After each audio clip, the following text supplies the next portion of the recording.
Sobre la Atlántida y las civilizaciones perdidas se han escrito a lo largo de los siglos decenas de miles de libros. La mayor parte de ellos se fundamentan en ciertos autores clásicos, así como en determinadas pervivencias folclóricas y populares. Algunos defensores de la tesis de la Atlántida, como ciertas corrientes ocultistas, hacen remontar sus tradiciones a una pretendida doctrina secreta con origen en la más remota antigüedad, transmitida de generación en generación por una supuesta cadena de iniciados. A pesar del triunfo del positivismo y del racionalismo, la creencia en una desconocida madre de las civilizaciones no hace más que crecer. A ello ha colaborado el auge del revisionismo histórico al estilo de Graham Hancock, la nueva ola del pensamiento New Age importada de California, y últimamente el éxito de la fantasía histórica con autores como Dan Brown o Matilde Asensi. Por otro lado, millones de personas han depositado su fe en una serie de doctrinas religiosas neopaganas íntimamente relacionadas con la creencia en una supuesta civilización perdida.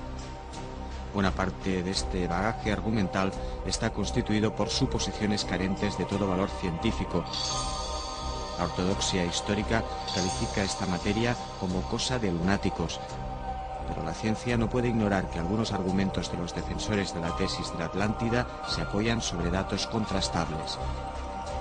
En este reportaje el espectador tendrá acceso a una serie de documentos y datos que la ciencia oficial o bien ha ignorado o bien no ha reconocido y que por sí solos cuestionan la noción tradicional sobre el origen de la civilización.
Nace el día, muere la noche, el sol se alza imponente, más allá del horizonte. ¿Es verdad que eres hijo del viento del este?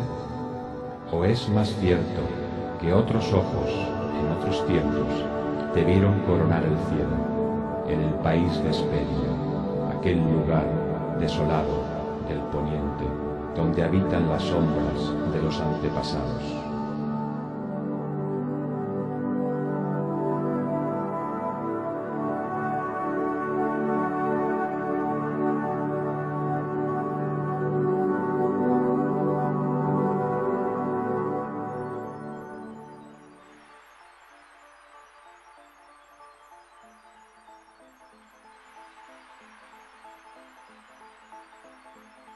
En el imaginario mundial, una serie de mitos y tradiciones se repiten una y otra vez, con algunas variaciones pero con numerosos puntos en común.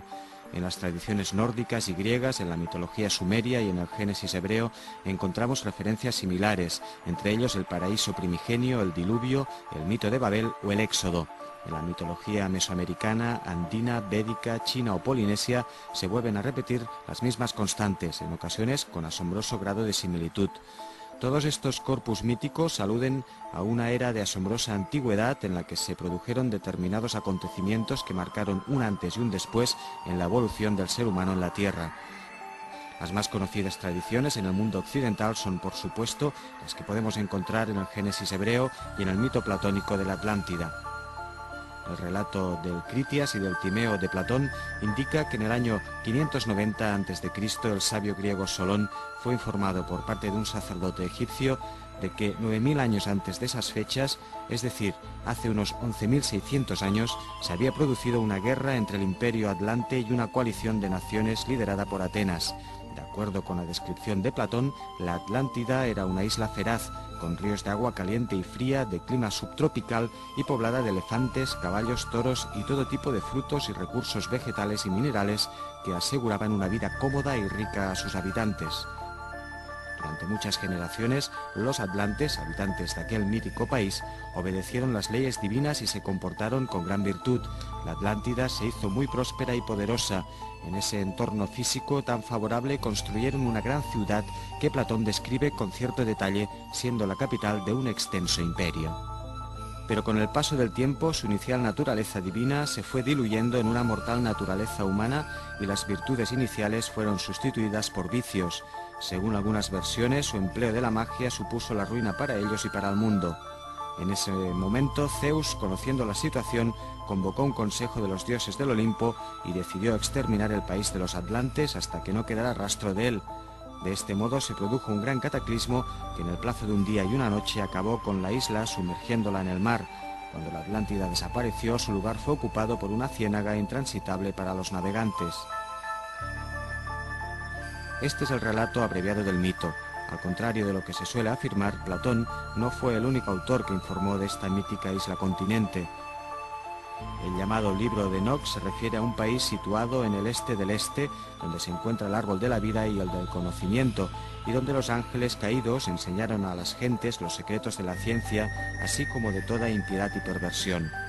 Los chinos hablan de la residencia de los inmortales, situada en una serie de islas al sudeste, donde se puede encontrar la celestial ciudad del Jade, el elixir de la inmortalidad y la suave bebida que otorga la secreta verdad.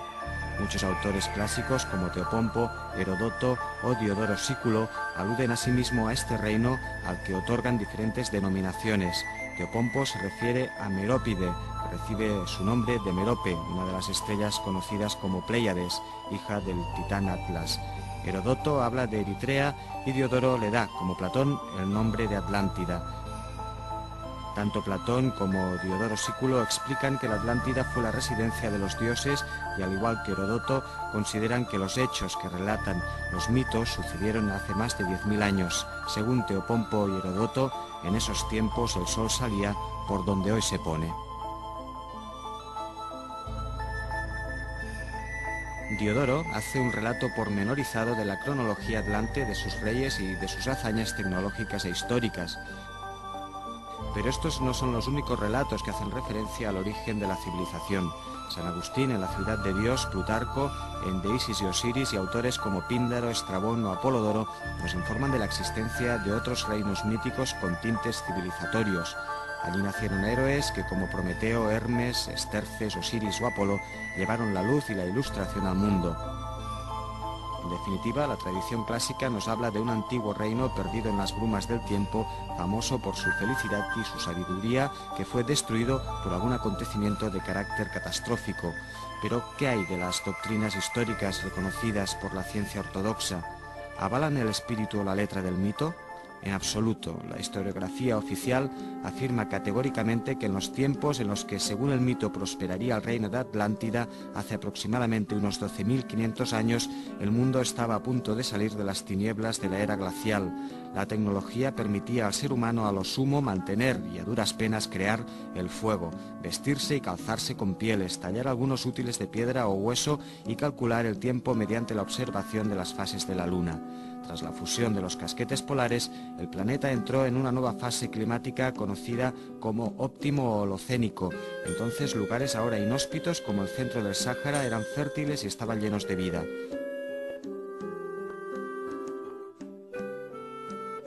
Poco después se establecerían las bases de los orígenes de la civilización.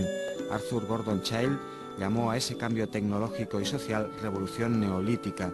Al conocimiento de los ritmos cíclicos de la naturaleza y a la domesticación de los animales y las plantas, el ser humano le debe el nacimiento de la agricultura y de la ganadería.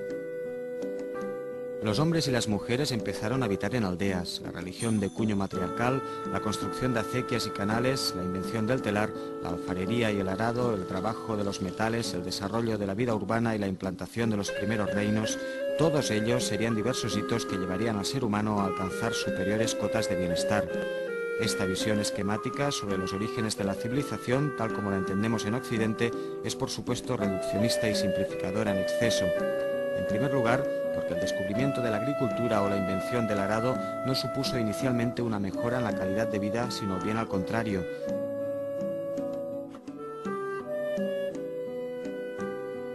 En todo caso, sí que permitieron un incremento de la población por unidad de territorio. En segundo lugar, porque no en todos los lugares del mundo siguieron esta pauta. Algunas sociedades, a lo sumo neolíticas, por lo que se refiere a su tecnología física, como la maya, igualaron o superaron a la civilización europea por lo que se refiere al conocimiento de la astronomía o al cultivo de ciertas artes intelectuales. Y por último, porque el desarrollo de la civilización en modo alguno tiene carácter lineal, siguiendo una línea marcada por un hipotético progreso continuo y acumulativo. Más adelante comprobaremos que las sociedades antiguas disponían de saberes tecnológicos y conocimientos que aún hoy nos asombran. Solo por ello hemos de poner en cuestión la creencia de que hace 10.000 años el mundo entero estaba habitado por hordas de cavernícolas salvajes y primitivos.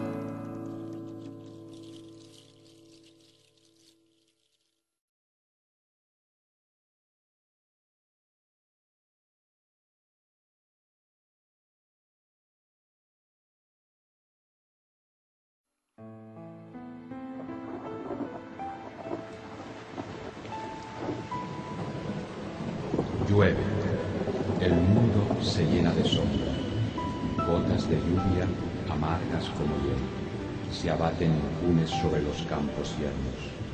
El refulgir del rayo rasga las tinieblas. Un trueno pavoroso oprime los pechos de los valientes. El mar se encabrita, la tierra exuda torrentes de lágrimas, los elementos se desatan, se han abierto las puertas del abismo. Se han roto los pilares del cielo, se acabó la dicha, murió la esperanza, las nubes se disipan, un mundo agoniza.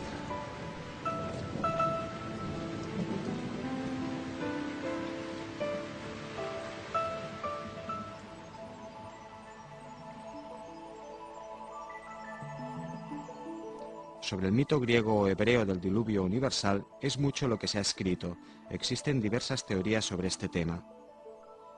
Una primera considera que el mito del diluvio rememoraría una catástrofe sucedida en un lugar y tiempo concretos que posteriormente sería incorporada por diversos pueblos a su cuerpo de creencias como consecuencia de un fenómeno de difusión cultural. Otra teoría niega la existencia de tal diluvio, siquiera local, considerando que dicho mito supone en realidad la fusión en la mente de las sociedades antiguas del recuerdo de variadas y catastróficas inundaciones en unos tiempos en los que las gentes se veían obligadas a vivir en zonas aluviales, en el lecho de los ríos y canales para practicar una agricultura de regadío. Por último, existe otra visión que sostiene que el mito del diluvio sería una reminiscencia de una época durante la fusión de los hielos polares en las que la continuidad de la vida humana en la Tierra se vio seriamente amenazada. Es sabido que tras la fusión de los casquetes polares en todo el hemisferio norte desapareció hasta un 70% de las especies de mamíferos. Por lo que se refiere a la especie humana, hace unos 12.500 años se produjo una acusada reducción de los emplazamientos ocupados por el hombre en el sudoeste de Francia. Fue entonces cuando tuvo lugar un fin abrupto del brillante arte rupestre de las cuevas de Altamira o de Lascaux. Ello es indicio de una disminución catastrófica del contingente de población humana en la zona. Hoy día se sabe que un cambio climático de tales dimensiones pudo ser mucho más súbito de lo que se había imaginado. Se habla incluso de que pudo haber sido cuestión de unos pocos años. Algunos autores apuntan una explicación a este proceso tan rápido de deshielo, un inesperado aumento de la actividad tectónica, la explosión catastrófica de una caldera volcánica o el impacto de un meteorito de considerable tamaño podría haber emitido una espesa capa de ceniza y gases tóxicos a la atmósfera terrestre. Esta capa de gases y ceniza podría haber ocultado temporalmente los rayos solares de tal manera que se podría haber producido un fenómeno conocido como invierno nuclear. Tanto este repentino enfriamiento como la incidencia de los gases tóxicos habría afectado gravemente la continuidad de numerosas especies animales y vegetales sobre la Tierra. Ello podría haber tenido una incidencia especial en las zonas polares. El mecanismo es sencillo. Una película oscura de ceniza sobre la nieve y el hielo polar disminuye su capacidad de reflexión de los rayos solares, el llamado albedo, incrementándose así el deshielo. Una vez que este fenómeno comienza, es fácil que tenga continuidad, acentuándose más y más. Con el deshielo, el inmenso depósito de gases de efecto invernadero retenido en los casquetes glaciares sería liberado a la atmósfera, produciéndose un incremento rápido de las temperaturas. El deshielo de los casquetes polares provocó que el nivel del mar ascendiera a una media de 8 centímetros anuales. En cuestión de decenios, el nivel del mar se incrementó en 120 metros.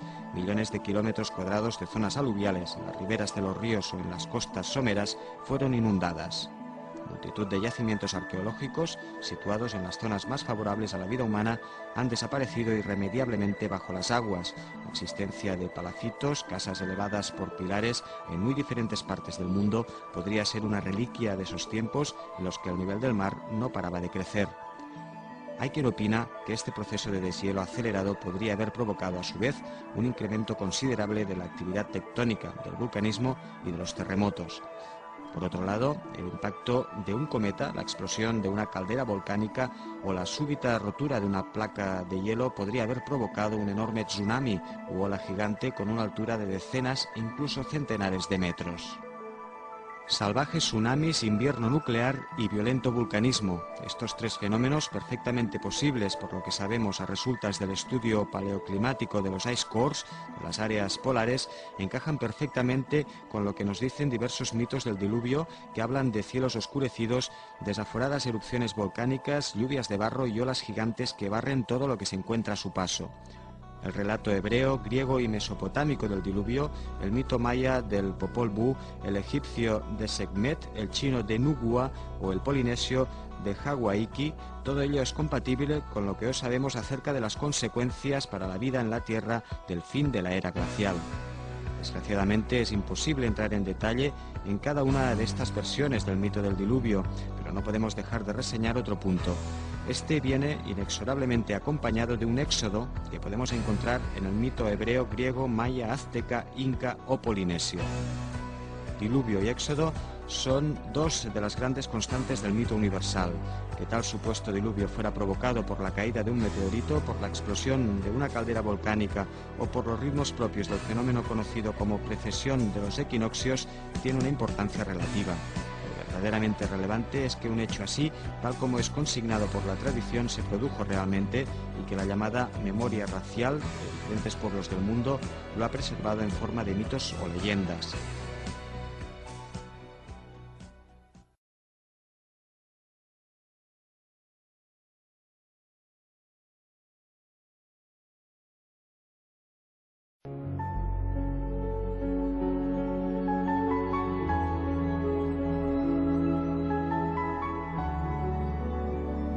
La niebla espesa y gélida irrumpe sobre las ruinas venerables. Jirones de vapor se condensan y disipan, juguetones en sus estancias quietas, hielos, escarcha y rocío, lluvia, viento y frío. Se afanan en zapar los sólidos sillares. Sus paredes esconden, como testimonio mudo del ignoto origen, tesoros de sabiduría, reliquias de incalculable valor. ¿Quién hará hablar a las piedras? ¿Quién abrirá la boca de los muertos? ¿Quién descorrerá el velo del olvido?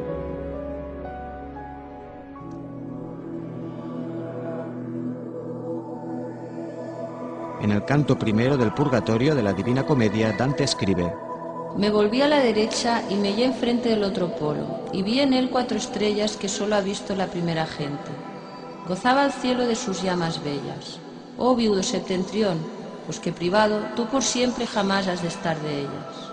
Algo después continúa con el siguiente párrafo. Y el guía, ¿qué contemplas allá arriba? Yo contesté, las 3 vivas centellas cuyo ardor a este polo tanto ha habido. Y entonces él a mí, las 4 estrellas que viste esta mañana están abajo, y estas subieron donde estaban ellas. Muchos estudiosos de la obra de Dante coinciden en señalar que el otro polo no puede ser más que el polo sur, que las 4 estrellas harían alusión a la Cruz del Sur, que las otras 3 a su lado estarían constituidas por el Triangulum Australis y que la primera gente serían antecesores que conocieron una bóveda celeste diferente a la que conocemos hoy en día en el hemisferio norte. Todo ello despierta inquietantes interrogantes. ¿Dicho pueblo primigenio vivió realmente en el hemisferio sur, en las antípodas de Europa, tal como parece señalar estos versos? Y si realmente dicho hipotético pueblo existió y contemplaba un horizonte estelar diferente al nuestro, ¿cómo lo pudo saber un sabio florentino del siglo XIII? ¿Acaso disponía de unas fuentes de conocimiento hoy perdidas o fuera del alcance del público general? Recordemos que no fue hasta el siglo XV cuando los portugueses atravesaron el Cabo de Buena Esperanza, pudiendo observar las citadas constelaciones del hemisferio sur. Son numerosos los relatos que hablan de un pueblo de dioses, ángeles o titanes que habitó el mundo hace más de 10.000 años. El libro egipcio de los muertos dice así: Oh Tot, respóndeme, ¿qué sucedió con los dioses a los que Nut dio vida en otros tiempos? Han engendrado guerras, desencadenado desastres, cometido calamidades, creado demonios, hecho estragos y destrucciones. Pero también al lado de estas obras del mal realizaron grandes cosas. ¿Sería esta la raza a la que se refiere Dante en su Divina Comedia? Piri Reis, autor del célebre mapa que aparece en la pantalla, explica que lo había confeccionado a partir de una serie de mapas muy secretos y viejos que seguramente solo él conocía en Europa y que eran a su vez copias de otros aún más antiguos. Este mapa ha levantado mucha polvareda por una serie de circunstancias curiosas.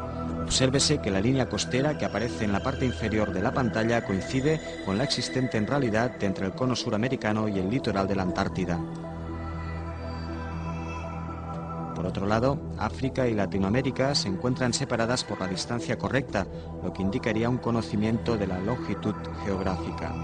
Lo que es más sorprendente, la proyección cartográfica se asemeja a la siguiente, con un punto focal situado en Egipto. Son numerosos los científicos que o bien han negado la autenticidad del mapa o han despachado estas similitudes con el argumento de que son simples casualidades, pero es imposible utilizar este calificativo con el siguiente mapa de Orontius Phineus de 1531. Este es de una autenticidad innegable, su autor influyó sobre el famoso cartógrafo Mercator. Aquí observamos que la Tierra Austral, que él representa 300 años antes del descubrimiento de la Antártida, tiene una forma muy similar al continente helado y que está correctamente encarada con una desviación de 20 grados en relación a la realidad y dibuja un perfil de las costas meridionales de África, América y sus islas principales de sorprendente perfección. Es más, el relieve de la Tierra Austral es totalmente correcto, como podemos comprobar al comparar la orografía del mapa y la del subsuelo antártico. Este es un hecho que ha llevado a algunos a validar este documento como un auténtico mapa con al menos 9.000 años de antigüedad. Solo en el periodo conocido como óptimo holocénico o en fechas en las que la Antártida estaba lejos del Polo Sur, sus montañas podrían haber estado al descubierto para ser cartografiadas. En la actualidad son invisibles, pues están ocultas por una gruesa capa de hielo y nieve. Pero hay un detalle que demuestra de forma incontestable la validez y la antigüedad del citado mapa. Obsérvese el extremo sureste del continente asiático. Este es idéntico a cómo sería hace 12.000 años, cuando el subcontinente de Sunda todavía estaba emergido. Actualmente, de este solo subsisten las islas constituidas por el archipiélago indonesio. Y si todo ello no fuera suficiente para avalar la verosimilitud del origen antiquísimo de dichos documentos, obsérvese este mapa de África, con origen en la geografía de Ptolomeo. En él se presenta con total precisión y rigor las fuentes del Nilo Blanco y del Nilo Azul. No son pocos los que se sorprenden del conocimiento que los antiguos tenían del interior del África Negra, en concreto del nacimiento del Nilo Blanco, de las llamadas Montañas de la Luna y del pueblo de los Pigmeos, llamados Acá, tierras que fueron exploradas a partir de la segunda mitad del siglo XIX.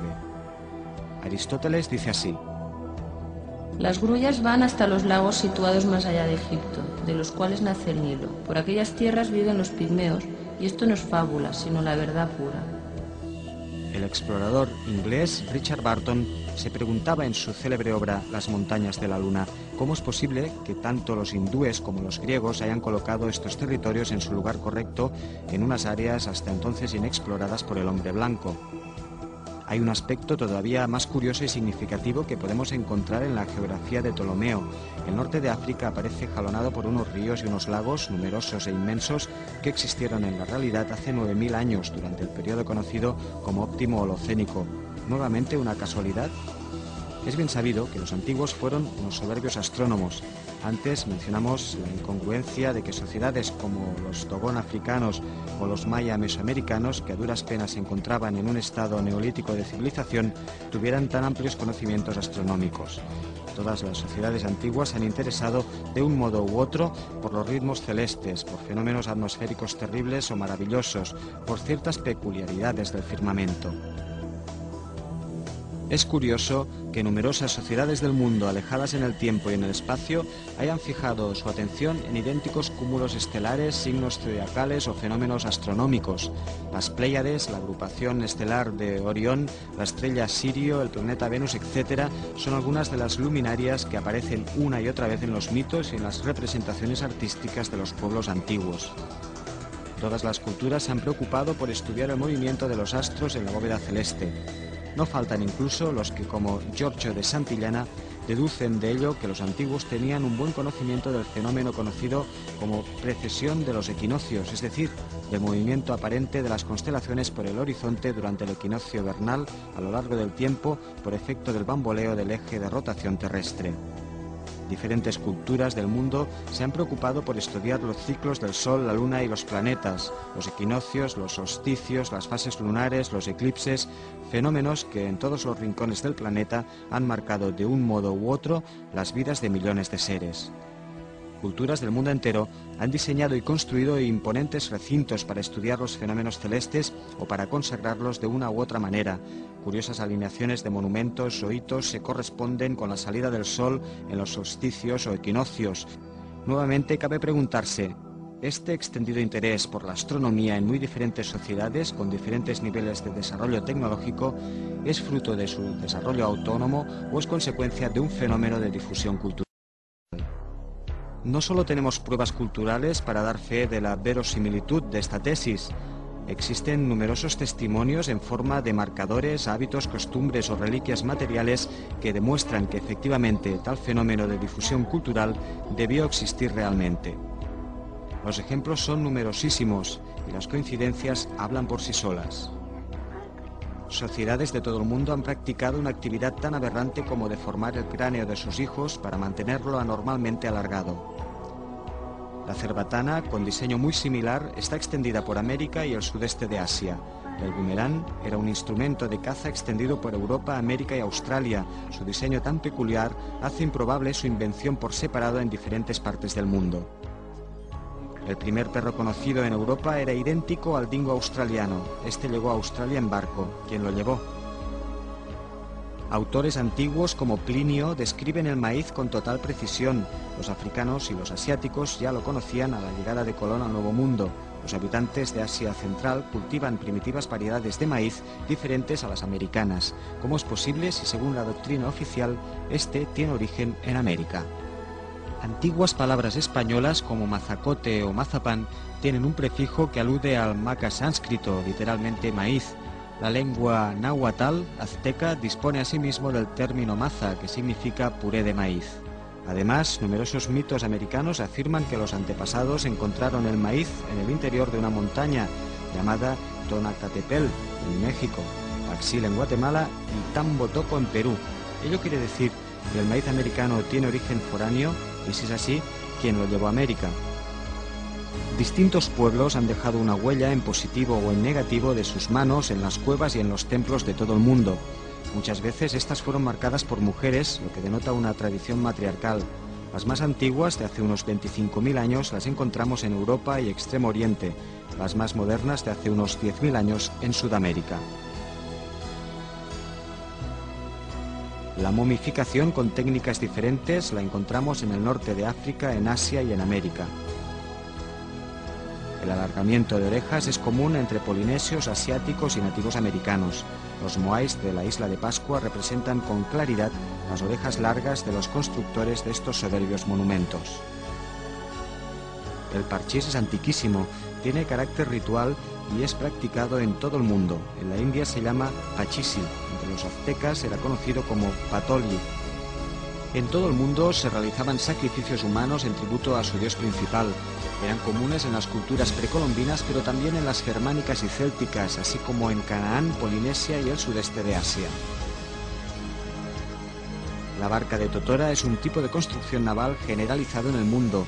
En todas partes tiene un diseño muy similar. El tatuaje y la trepanación del cráneo son unas prácticas muy extendidas. La trepanación es explicada por motivos terapéuticos o religiosos. En el primer caso, para extirpar tumores; en el segundo, para abrir supuestamente un tercer ojo. El caso del tabaco es parecido al del maíz. Teniendo un origen pretendidamente americano, han sido descubiertos restos de tabaco en centenares de momias egipcias. Se piensa que era utilizado como desinfectante. El cultivo y el consumo de tabaco es y ha sido tradicional en todo el sudeste asiático, mucho antes del descubrimiento de América. Sociedades tan primitivas como los Semán de las islas Andaman o los nativos de Nueva Guinea Papú lo consumían con anterioridad a la llegada de los europeos. Alfred Wallace, primer visitante occidental de Dorey en Nueva Guinea, da fe de ello. Los nativos de Polinesia y del sudeste de Asia cultivaban la patata y el boniato, también con supuesto origen en América, antes de la llegada del hombre blanco. Así lo testimonia el descubridor de Hawái, James Cook. Estos son algunos de los muchísimos marcadores sociales y culturales que demuestran la existencia de contactos remotos entre sociedades muy distantes entre sí en el tiempo y en el espacio. Pero las coincidencias no acaban aquí. Las homologías son también observables en los corpus míticos, la simbología y los restos materiales de diferentes partes del mundo. Un ejemplo lo tenemos en un relato muy característico que tiene como protagonistas un dragón, un héroe y una princesa. Cierto país es devastado por un monstruo o dragón acuático que vive en el mar o en un lago. El dragón destruiría la entera población si no se le dotara regularmente de una víctima, generalmente una doncella virgen. Muchas de ellas han perecido de este modo, llegando el momento de sacrificar la hija del propio rey. Esta es expuesta al monstruo, pero he aquí que llega un joven de humilde familia que con arrojo y valor mata al monstruo, salva a la doncella y como premio recibe del rey la mano de la princesa. Esta historia la encontramos en Japón, en Vietnam, en Escandinavia, en Escocia, en Grecia o en Senegambia. Estamos hablando, por supuesto, de la leyenda de San Jorge y el dragón. En Japón, el héroe se llama Susanoo y la princesa recibe el nombre de Inada. En Grecia, los principales protagonistas son respectivamente Perseo y Andrómeda. Distintos caracteres, pero una misma historia. ¿Solo una casualidad? ¿Cómo podemos observar a partir de las siguientes imágenes, el mito del dragón o de la serpiente con alas de pájaro es universal? Lo hallamos en prácticamente todas las culturas del mundo. En algunas, como en Europa, tiene connotaciones negativas, en otras, como en Asia, su papel es más positivo. Sea como sea, se trata de un residuo de una tradición muy remota que ha subsistido en muy distintos lugares. Pero este no es el único ejemplo.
Una homología universal especialmente interesante es la del símbolo conocido como Meru, representativo de la montaña mítica en la que, según los hindúes, se encuentra el paraíso primordial, también llamado Jardín de Brahma.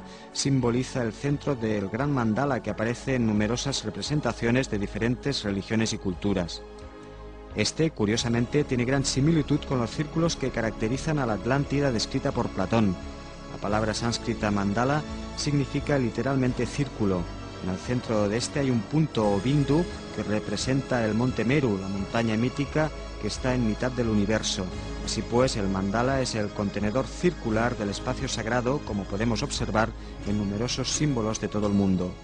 Ahora más que nunca es lícito preguntarse qué pueblo, si existió, difundió por las 4 esquinas del mundo similares pautas simbólicas, religiosas y culturales.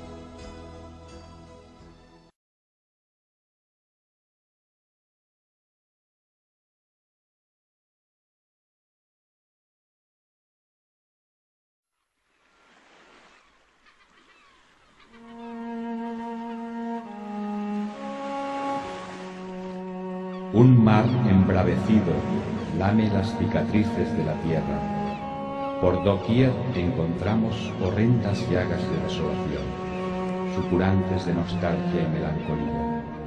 Las olas, compasivas, restañan el dolor de la vida mal curada.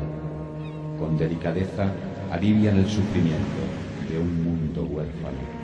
Y, generación tras generación, se esfuerzan en borrar el recuerdo de aquellos caminantes que tan profunda huella dejaron en los anales del tiempo y del espacio.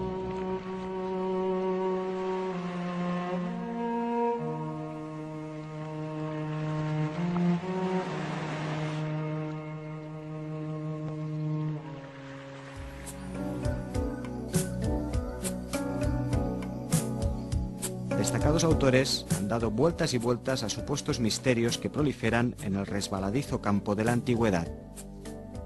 Erich von Däniken, Charles Berlitz, Juan José Benítez son solo algunos de los que en un momento dado pusieron de moda el análisis fantástico de la historia.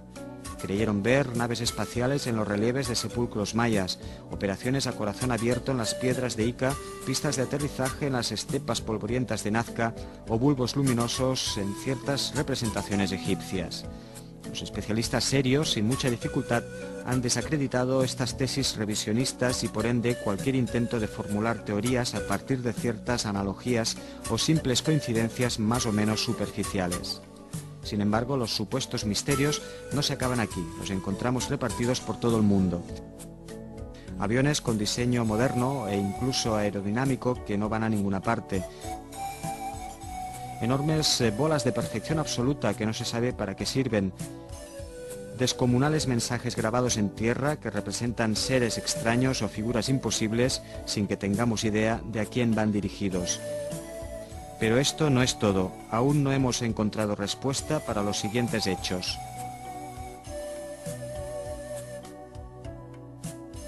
Es harto conocido el mito de Viracocha en el continente americano.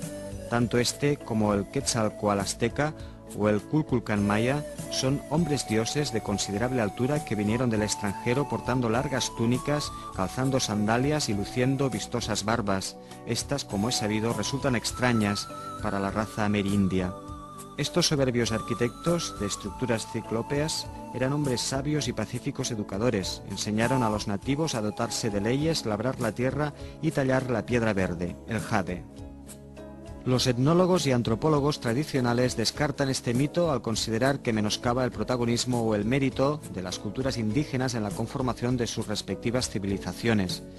Pero la verdad es que son centenares los testimonios que los pueblos antiguos de América han dejado acerca de estos antiguos pobladores que, según el mito, estarían detrás del inicio de la civilización en el hemisferio occidental. Aquí contemplamos numerosas representaciones de barbudos precolombinos, algunos con barba de chivo y rasgos orientales, otros completamente europoides y barba poblada. Los hay con barba postiza, como la empleada por los antiguos egipcios, y también podemos encontrar imágenes del tipo caricaturesco. Además, no son extraños los restos humanos que dan fe de la existencia de un pueblo de cráneo dolicocéfalo de tipología europoide en esta parte del mundo. Su antigüedad es a veces milenaria. Los viracochas, hombres blancos de larga túnica y poblada barba, no estaban solos, estaban acompañados por hombres y mujeres de otras razas, generalmente en posición de igualdad. En estas imágenes observamos representaciones precolombinas de negroides, europoides y mongoloides, todos en supuesta armonía entre sí. En esta otra imagen, un europoide, portando un turbante, azota con un látigo a un nativo americano. La iconografía mesoamericana parece dar a entender que la forzada convivencia entre caucasoides, negroides y mongoloides por un lado y nativos americanos por otro tuvo un fin abrupto cuando los primeros fueron exterminados de forma sangrienta por los segundos. Aquí vemos a negroides y caucasoides en posiciones grotescas tras ser posiblemente torturados.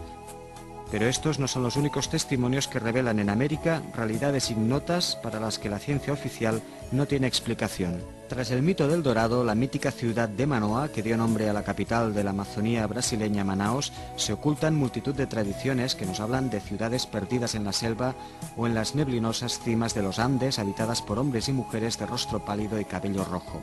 El español Juan de Castellanos describió con los siguientes versos a mediados del siglo XVI a los habitantes de la ciudad perdida de Manoa. Porque también afirman indios viejos haber vecinos por aquel paraje que en barbas y cabellos son bermejos. Esto decían y muchas otras cosas. Lo cierto es que la selva ha engullido a numerosos aventureros que, como el coronel británico Percy Fawcett, fueron en su búsqueda. Este explorador, inmortalizado en el cine en la figura de Indiana Jones de Steven Spielberg, desapareció cuando andaba tras los restos de una civilización perdida, fabulosamente antigua en el corazón profundo de América del Sur. El reino legendario del Dorado, si es que no tiene nada que ver con enclaves como Tiwanaku o Sacsayhuamán en los Andes, no ha sido encontrado todavía, pero hoy se sabe que la verdadera cuna de la civilización en América no se encontraba ni en México ni en Perú, sino en plena selva amazónica. Los hallazgos que dio a conocer el explorador y aventurero francés Marcel Ouimet así parecen atestiguarlo.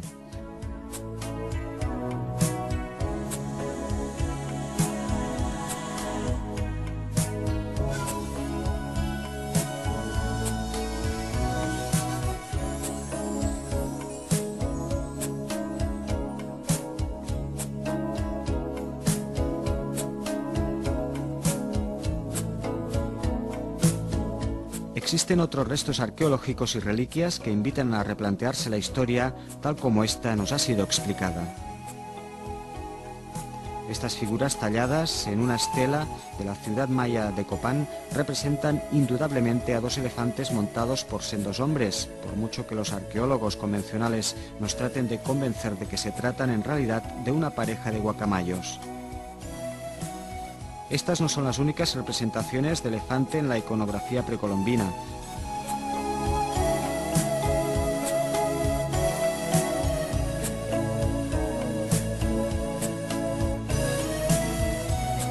Aquí tenemos otros restos constituidos por placas y monedas tanto de piedra como de oro que los estudiosos se han negado a estudiar, alegando que son falsificaciones.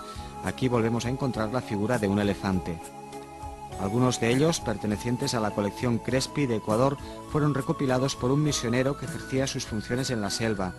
Antes de su muerte, acaecida en 1982, aseguró que tales piezas le fueron confiadas por los indios del lugar. La ciencia oficial se ha negado a tomar en consideración estos objetos. En definitiva, ¿cómo es posible que existan tantas y tan variadas representaciones del elefante en América? Recordemos que su pariente cercano, el mamut, desapareció en este continente con el fin de la era glacial, hace aproximadamente 12.000 años.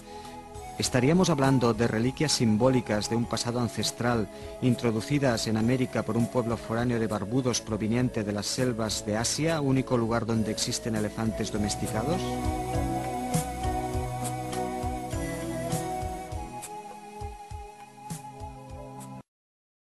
Ahora veamos esta representación que el explorador George Gray hizo de una figura pintada en una cueva de Kimberley Range, en el norte de Australia.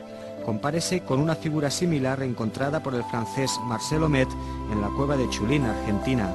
Son muy parecidas. Ambas figuras portan lo que parece un halo, pero que se podría tratar en realidad de un turbante tocado muy común en diversas culturas del mundo. Esta figura sería característica de los espíritus Nimi, los dioses del tiempo de los sueños o de la creación que enseñaron a los aborígenes australianos a pintar sus célebres pinturas sobre roca llamadas Wandjina. ¿Serían los Nimi los hombres que pilotaban este barco? Pintado sobre la corteza también en el norte de Australia, es anterior a la llegada de los primeros europeos. Como es ostensible, representa un buque con doble mástil, una puerta en el costado y lo que parecen unos botes similares a los empleados por los antiguos barcos balleneros. La actividad ballenera no es extraña entre los polinesios y los habitantes de las islas del sur de Indonesia, como esta de La Malera.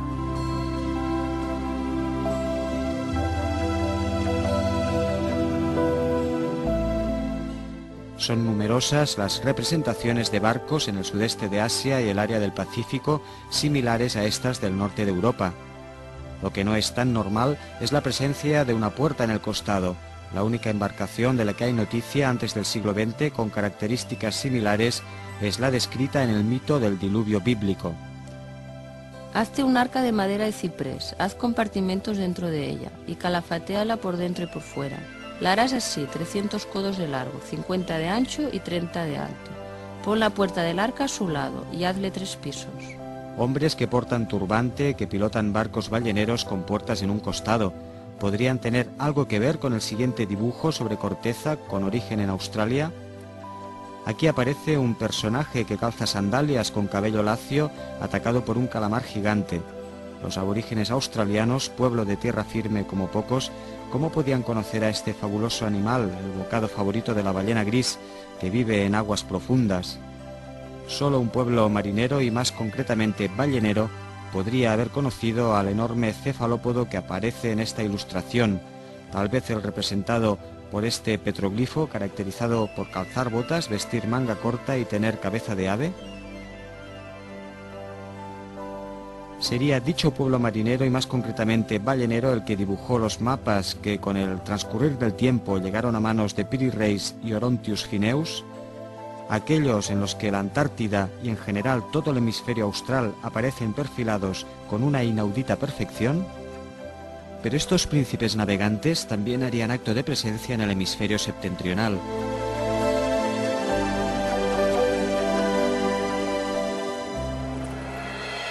Ahora obsérvese esta placa circular llamada comúnmente Disco de Phaistos. Este documento de al menos 3.700 años de antigüedad fue encontrado en Creta por una expedición italiana en el año 1908.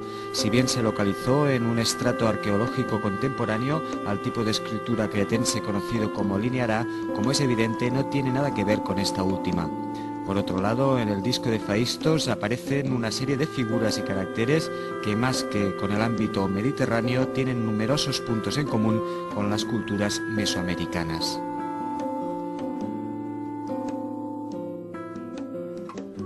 La más chocante es sin duda la representación de esta mazorca de maíz, claramente perfilada y dibujada. Ello no nos debe extrañar si tenemos en cuenta que el escritor romano Plinio el Viejo, en su Historia Naturalis, describe así esta planta. En los últimos 10 años ha sido introducido en Italia, procedente de la India, un tipo de mijo que tiene un color negro, con un grano grande y con un tallo como el de una caña. Crece hasta 7 pies de altura, con pelos muy grandes, son llamados lacrín, siendo el tipo de cereal más prolífico. Así pues, el disco de Phaistos da fe de la existencia en Europa de una serie de rasgos culturales y tecnológicos que fueron compartidos por otras sociedades situadas al otro lado del Atlántico. O tal vez dicha placa fuera un vestigio de otra sociedad muy anterior, madre de las culturas del Viejo y del Nuevo Mundo. Es harto conocida la discusión sobre la auténtica edad de la Esfinge de Gizeh. Mientras los egiptólogos convencionales le atribuyen una antigüedad algo anterior a las pirámides de la Cuarta Dinastía, cifrada en algo más de 4.500 años, los análisis geológicos parecen demostrar que su pauta de desgaste se acerca más a la erosión por efecto del agua que a la erosión eólica. Teniendo en cuenta que la Esfinge ha estado cubierta durante la mayor parte de su historia por gruesas capas de arena, un proceso erosivo tan severo se hace francamente difícil, especialmente en un clima tan árido como el del norte de Egipto. Es por ello que numerosos geólogos se inclinan por sostener que la Esfinge solo ha podido adquirir su forma actual 9.000 años atrás, cuando el Sáhara era un vergel y en sus sabanas y praderas ramoneaban grandes rebaños de vacas, como estas que aparecen en las pinturas de Tassili, en el centro de este inhóspito desierto. Dichos animales eran criados por los pueblos que en esos lejanos tiempos practicaban la ganadería y que estaban dotados de una rica cultura, con atuendos y peinados refinados y sofisticados. Su civilización comprendía posiblemente el uso de la escritura llamada Tifinagh, que ha subsistido hasta nuestros días. Con la excepción de las soberbias civilizaciones del Indo y de la antigua China, el continente asiático ha sido desdeñado por la historiografía occidental, negando su papel central como foco de cultura y civilización. Recientes hallazgos han hecho tambalear esta visión etnocéntrica. Hoy se sabe que numerosos rasgos civilizatorios tuvieron lugar en Asia milenios antes que en otros continentes. Los primeros indicios de agricultura han sido hallados en Nueva Guinea y son al menos 5.000 años anteriores a los que podemos encontrar en el llamado Creciente Fértil. Los primeros ejemplos de trabajo del bronce han sido localizados en Tailandia, no en el Medio Oriente como se creía. La primera cerámica la encontramos en el sur de China y en Japón. La primera escritura pudo tener lugar en China en fechas muy anteriores que en Mesopotamia o Egipto. Pero es que además en el sudeste asiático se han encontrado restos arqueológicos acompañados por monumentos megalíticos muy similares a los que podemos encontrar en Europa, con un significado y un origen completamente desconocido. Algunos de ellos tienen cierta homología con otros restos arqueológicos de Polinesia y Sudamérica.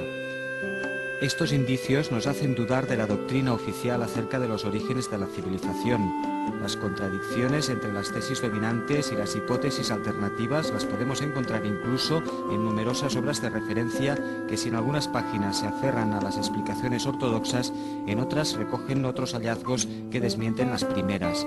Últimamente están apareciendo algunas posturas que empiezan a cuestionar, aunque con timidez, la doctrina imperante. La arqueología es una ciencia conservadora, es de todos sabido, pero algunas evidencias desbordan las expectativas más osadas de los estudiosos del mundo antiguo. ¿Cómo pudieron tallar los antiguos estas figuras de diorita o de jadeíta con tanta perfección, haciendo uso de sus primitivos instrumentos de piedra o cobre? Los egipcios llegaron a moldear por dentro y por fuera jarros y vasijas de duros materiales pétreos. Como lo hicieron con la tecnología actual, ellos hoy en día una tarea imposible. ¿Cómo pudieron tallar y dar forma a los artistas precolombinos a estas sofisticadas calaveras de cristal de roca? Harían falta años y años de un trabajo paciente y minucioso para lograr con sus rudos instrumentos este magnífico resultado. ¿Cómo pudieron los egipcios hacer encajar con tanta perfección este hueco en un bloque de granito? ¿Cómo pudieron pulir y abrillantar con sus escasas herramientas estos supuestos sepulcros para bueyes sagrados? ¿Cómo pudieron los orfebres andinos fabricar platino, que exige un punto de fusión de 1770 grados centígrados, cuando ni siquiera conocían el fuelle? ¿Qué civilizaciones desconocidas desarrollaron estos misteriosos signos e inscripciones repartidos por distintos continentes sin que estén asociados a culturas reconocidas por la ciencia actual?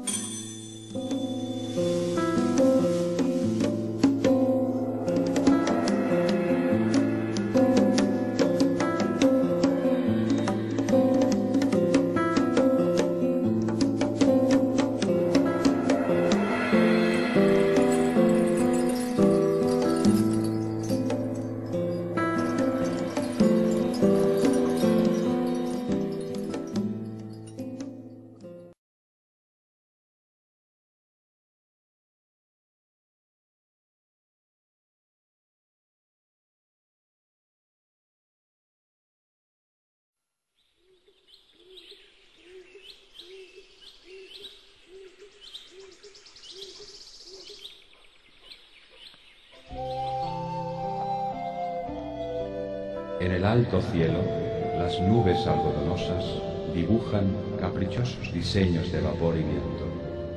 Son retratos oníricos de un mundo imaginario, poblado de fantasías y difusos recuerdos, ecos de un pasado muy lejano que con el transcurrir del tiempo ha poblado de dragones y sirenas el abigarrado mundo de los sueños.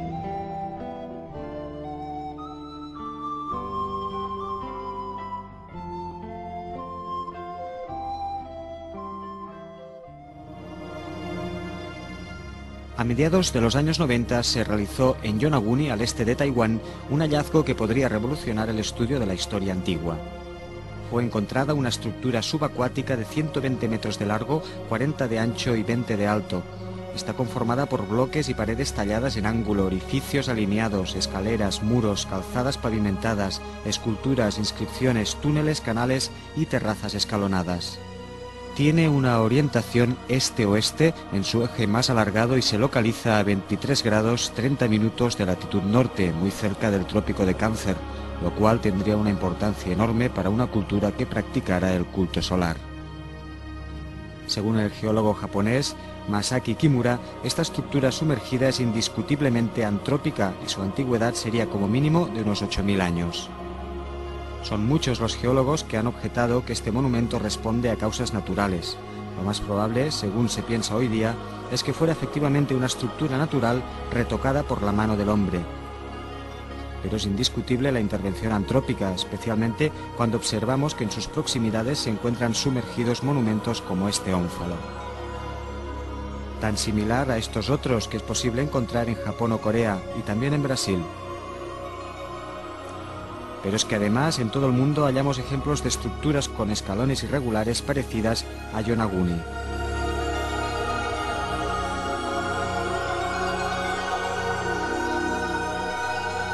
O bien núcleos rocosos tallados o incluso excavados por el ser humano, con un sentido que se nos escapa hoy en día.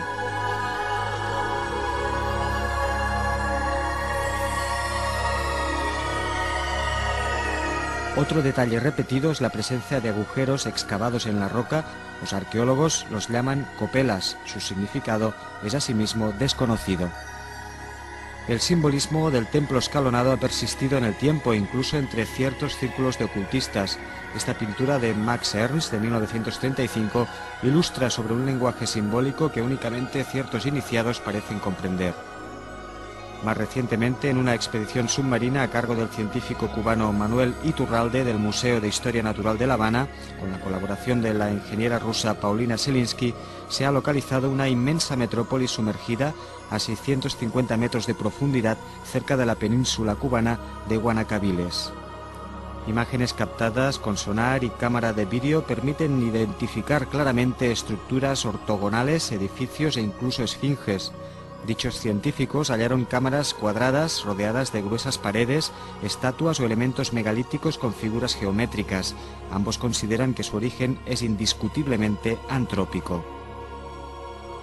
Y no podemos olvidar el descubrimiento efectuado hace algunos decenios de las calzadas sumergidas de Bimini, o de estos restos enfrente de las costas libias sumergidos a gran profundidad. Pero para encontrar indicios de las andanzas de estos príncipes navegantes no hay que ir demasiado lejos. Los encontramos en Europa, muy cerca de casa, en nuestros inveterados megalitos.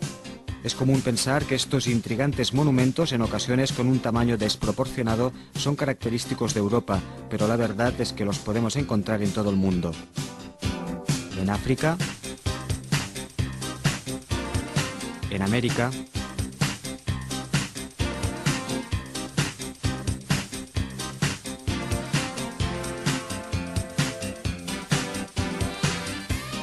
en Asia, tanto en Palestina como en Extremo Oriente,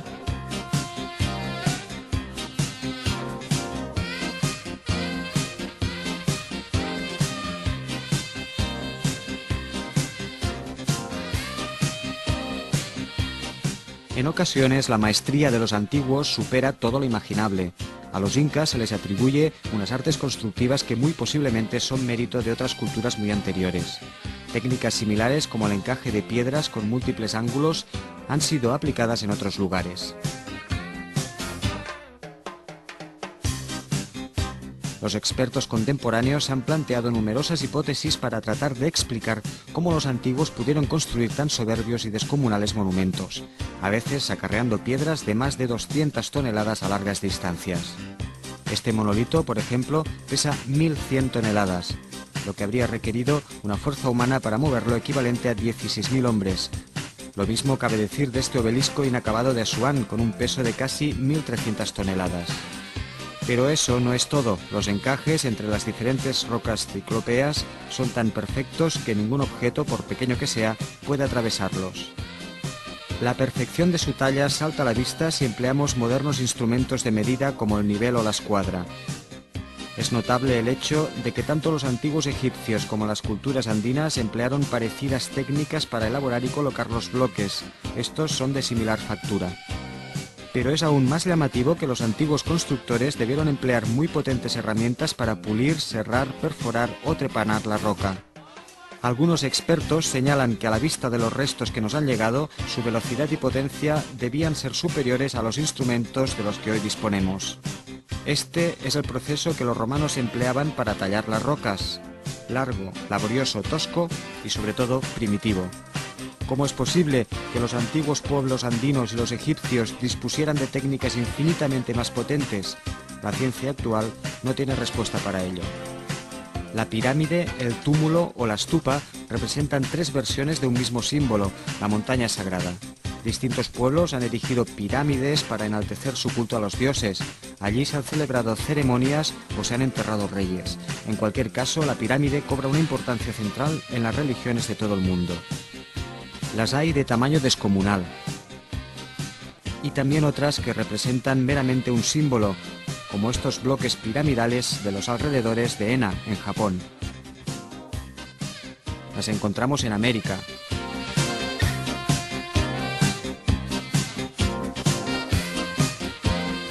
en África, en Canarias, en Europa,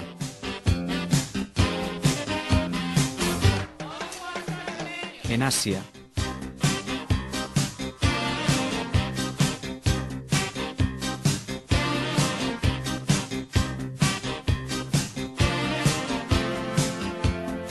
en Polinesia. Algunas son de tierra, otras son de piedra, las hay escalonadas, truncadas, con escalones, etc. Las hay de todos tipos, pero todas expresan el mismo lenguaje, el que se esconde detrás de la montaña sagrada. ¿El monte Meru? Como es evidente, las más arquetípicas o paradigmáticas son las conocidas tres pirámides de la meseta de Gizeh.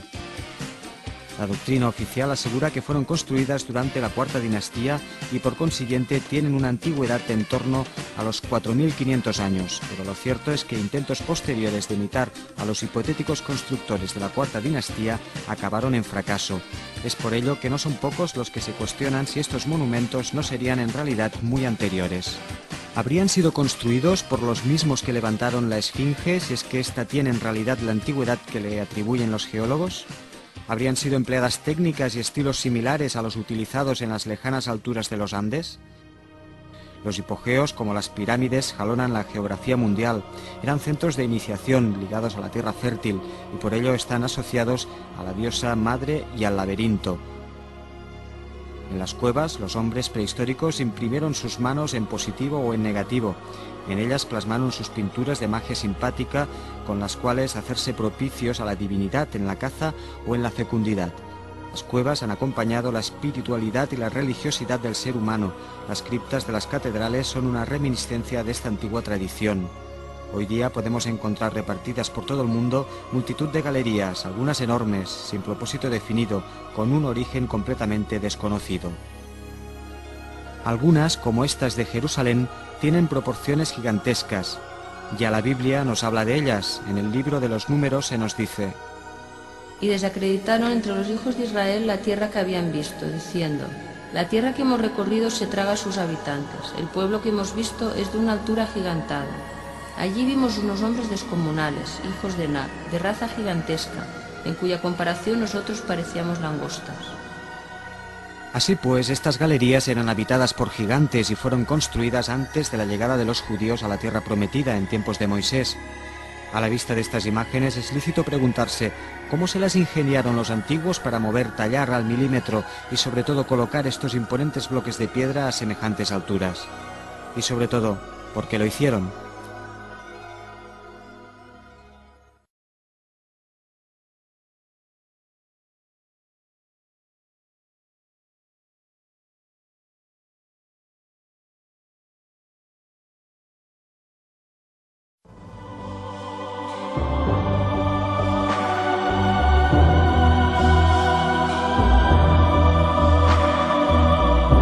Son miles, si no millones, los que inútilmente buscan el sendero que conduce a las puertas del paraíso primigenio. Legiones de idealistas que, cual sonámbulos, caminan despiertos por el mundo de los sueños. Retornad, hermanos, abandonad ese vano intento. El camino de la verdad no es tortuoso ni secreto. Lo hallaréis en todo lugar, en cualquier momento, en el trino del pájaro o en la mirada dulce y candorosa de la madre a su pequeño.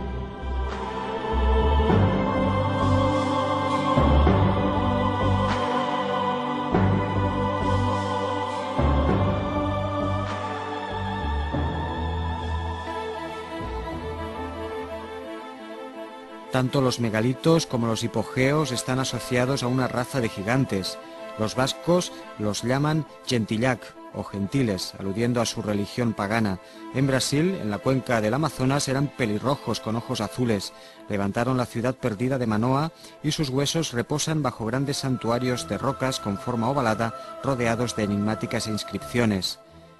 Los iroqueses de Norteamérica, los celtas irlandeses, los germanos, los hindúes, los griegos, los egipcios, los cananeos, los hebreos, todos ellos hablan de gigantes, asociados a menudo a una raza de enanos. Los germanos caracterizan a Gnorg y a Nol como al primer hombre y a la primera mujer respectivamente. Como indica su nombre, ambos eran de raza negra. También eran negros los gnomos o trolls, los cuales poseían una inteligencia sobrehumana. El dios egipcio Min, equivalente al Pan griego, compartía estas mismas características. Gigantes pelirrojos frente a enanos negros. ¿Existe constancia arqueológica de ambas razas conviviendo juntas? La primera evidencia la encontramos en Europa, en la Grotte des Enfants, no lejos de la ciudad francesa de Cannes. Al lado de dos cadáveres de niños se hallaron ejemplares de una especie de concha, Cassis rufa, que únicamente se puede encontrar en los océanos Índico y Pacífico. En esa misma gruta, a 70 centímetros de un individuo de raza cromañón, europoide y de alta talla, se encontró un espécimen de raza Grimaldi, caracterizado por sus rasgos negroides y por su escasa altura. Como podemos ver en esta imagen, los individuos de la raza Grimaldi son tipológicamente idénticos a los negritos Semang de Indonesia, Malasia y Filipinas. Es precisamente en esta área donde podemos encontrar el hábitat natural de las conchas del tipo Cassis rufa. Ello indicaría que en la más remota antigüedad, hace más de 20.000 años, existió un contacto directo entre individuos cromañón con una talla media de 1,85 metros de altura y otros de raza Semang, semejantes a los actuales pigmeos del sudeste de Asia, y por tanto entre Europa y el lejano Extremo Oriente. ¿Estaríamos hablando de los gigantes y los pigmeos de los que habla la tradición, los mismos que encontramos repetidamente en el folclore europeo? Ya sabemos que en América se pueden encontrar vestigios de pueblos caucasoides y negroides, generalmente conviviendo juntos en un plano de igualdad. No son escasos los restos humanos que demostrarían la presencia de pueblos europoides de cabellos rojos en diferentes áreas culturales del mundo. Pedro Pizarro afirmó que los miembros de la familia inca eran altos, más blancos que los mismos españoles y tenían los cabellos de color rojo. Pero es en el norte de África y en el centro de Asia donde son más abundantes.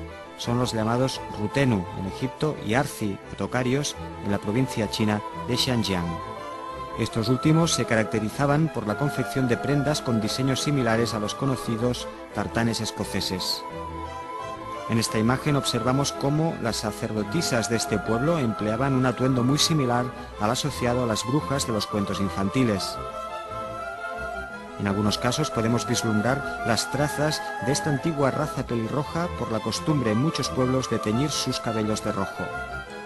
Todavía quedan restos de esta población en distintas partes del mundo, conviviendo con otras razas de la zona. En Asia Central.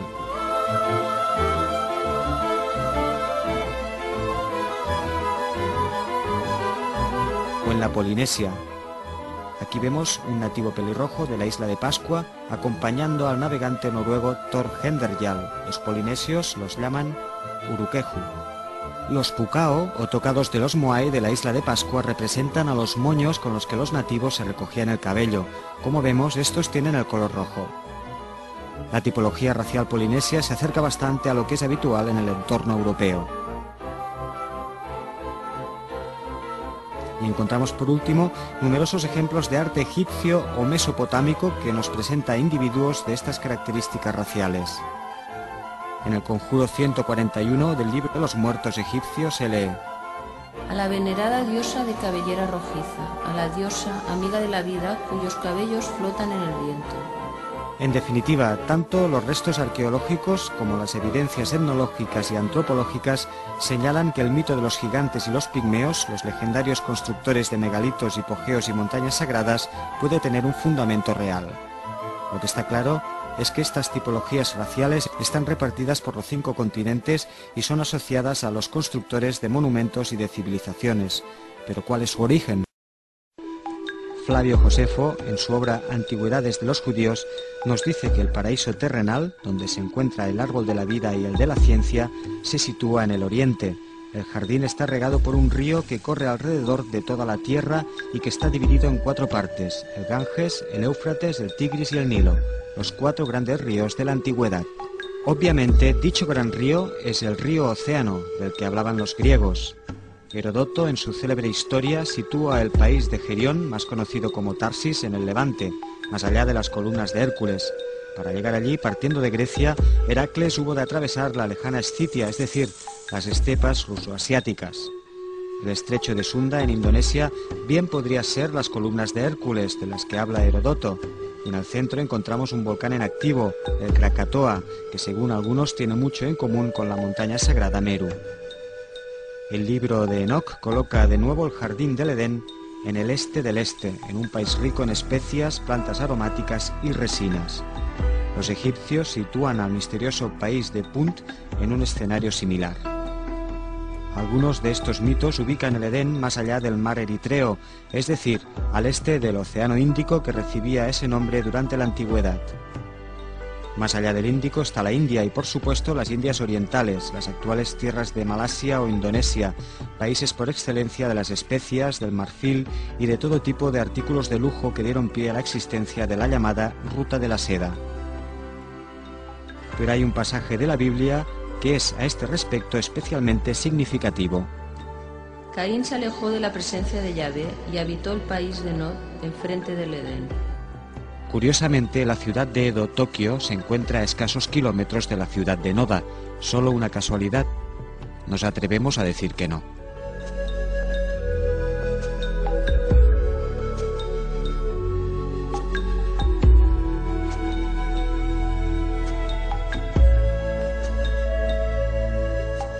Edén, como Edo y Meru, podrían tener un mismo significado: río de la montaña. Meru podría estar en la base de topónimos como Sumeria o Samaria, en los que el prefijo sa sería simplemente una partícula enfatizadora.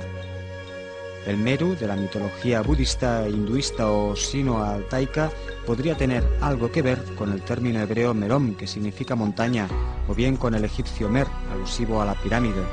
Esto no es todo.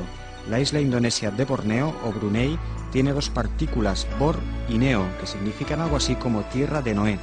Este mismo nombre recibe una región de Nigeria que se llama literalmente Bornu. El nombre del Noé bíblico lo encontramos extendido en mitos del diluvio de todo el mundo. El Noé polinesio se llama Nu'u, el Noé chino se llama Nugua, el Noé árabe se llama Nuh, el Noé fenicio se llama Wonos, el Noé egipcio se llama nuevamente Nu'u, el Noé hindú se llama Manu. Y no olvidemos que el Manaos brasileño podría significar algo así como agua de Noé, una manera de aludir al diluvio. El nombre del dios hebreo podría tener origen en la denominación de la isla principal del archipiélago indonesio, Java, Java según la pronunciación sundanesa, de aquí derivaría Yahvé.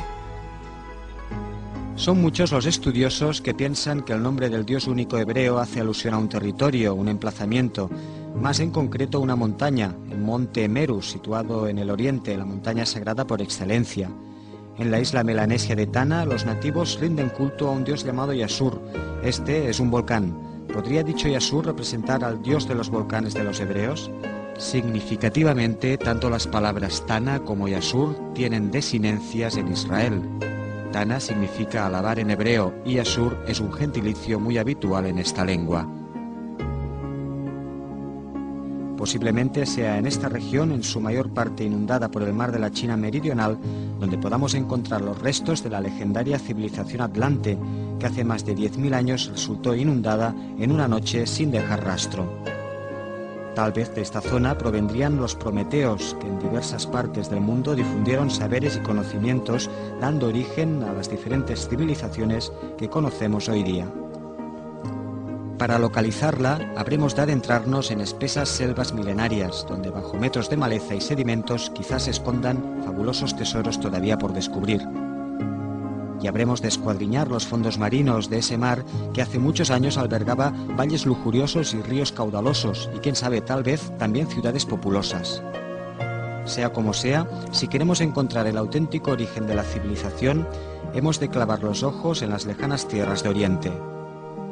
Allí donde se han encontrado las primeras evidencias de cerámica y de agricultura, donde nació la arquitectura y tal vez la metalurgia, las lejanas tierras de donde brota a borbotones el mito y el misterio.